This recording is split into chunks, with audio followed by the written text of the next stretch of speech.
Good morning fifth class.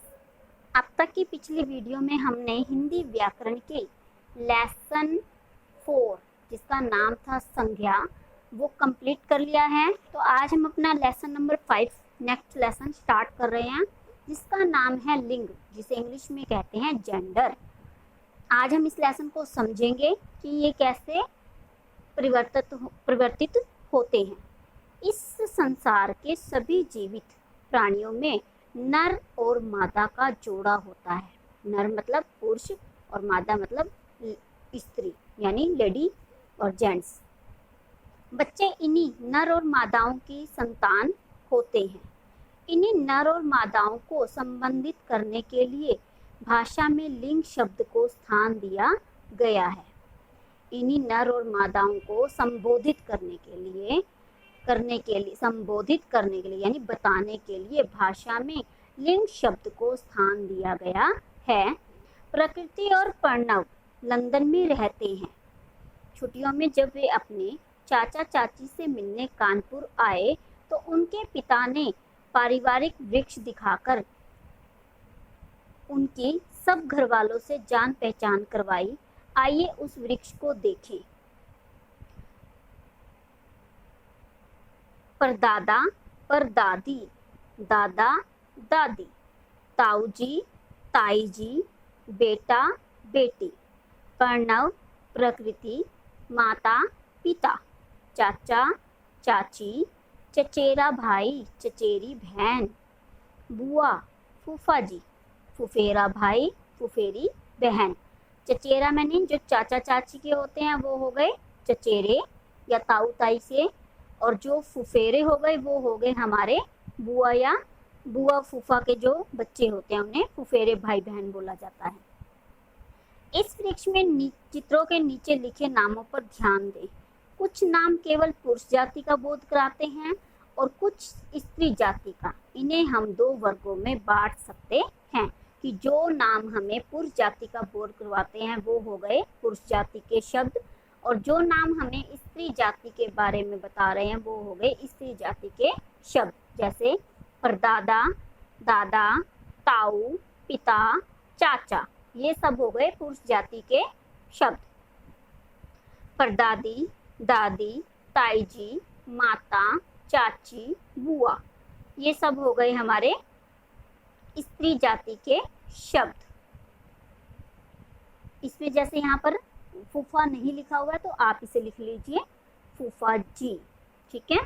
उसके बाद फूफा दिया हुआ है, आगे बच्चे आगे दिया हुआ है फूफा, बेटा, चचेरा भाई, फुफेरा भाई, प्रणव, बेटी, चचेरी बहन, फुफेरी बहन, प्रकृति। उधर आ गए हमारे पुरुष वाले शब्द पुरुष जाति के, और इधर आ गए हमारे स्त्री जाति के शब्द। शब्द के जिस रूप से यह पता चले कि संज्ञा शब्द पुरुष जाति का है और स्त्री जाति का है उसे लिंग कहते हैं। कि जिस शब्द से हमें इस बात का ज्ञान हो जाए कि सामने वाला पुरुष है या स्त्री है तो उसको लिंग कहते हैं। कि लिंग की पहचान होना। लिंग के दो भेद होते हैं। फर्स्ट है पुल्लिंग यानी पुरुष जाति से, और स्त्रीलिंग स्त्री जाति से। पुल्लिंग संज्ञा के जिस रूप से पुरुष जाति का पता चलता है उसे पुल्लिंग कहते हैं। इन वाक्यों में मोहन तथा मुर्गा पुरुष जाति की ओर संकेत करते हैं। अन्य उदाहरण लड़का, चाचा, मामा, राजा, कवि, शेर आदि सभी पुरुष जाति के संकेत वाले शब्द हैं। मोहन फुटबॉल खेलता है, मुर्गा बांग देता है। ये दोनों शब्द क्या कर रहे हैं, हमें पुरुष जाति की ओर संकेत कर रहे हैं। नेक्स्ट है हमारा इस संख्या के जिस रूप से स्त्री जाति का बोध होता है उसे स्त्रीलिंग कहते हैं। महिमा बैडमिंटन खेलती है, मुर्गी बच्चों को खाना खिलाती है। इन वाक्यों में महिमा और मुर्गी स्त्री जाति की ओर संकेत कर रहे हैं। अन्य उदाहरण लड़की, चाची, मामी, रानी, कवित्री, शेरनी आदि स्त्री जाति की ओर संकेत करने वाले शब्द हैं।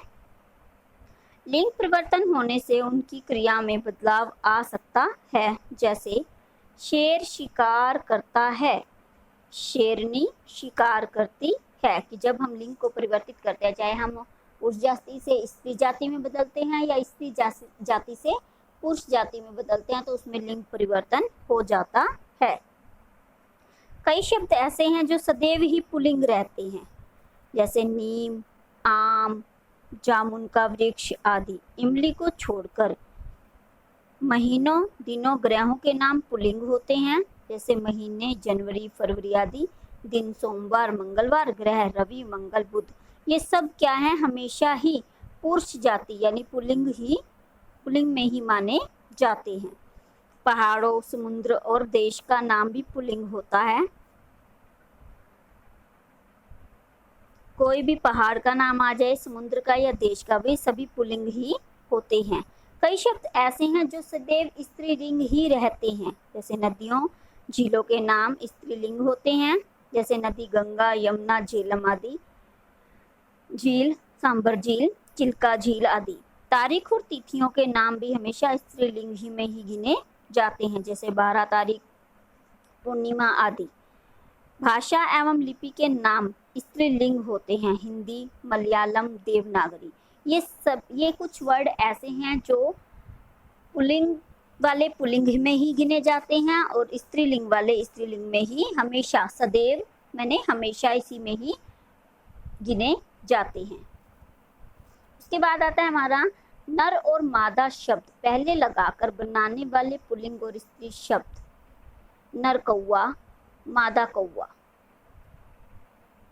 नर तोता, मादा तोता आदि होते हैं।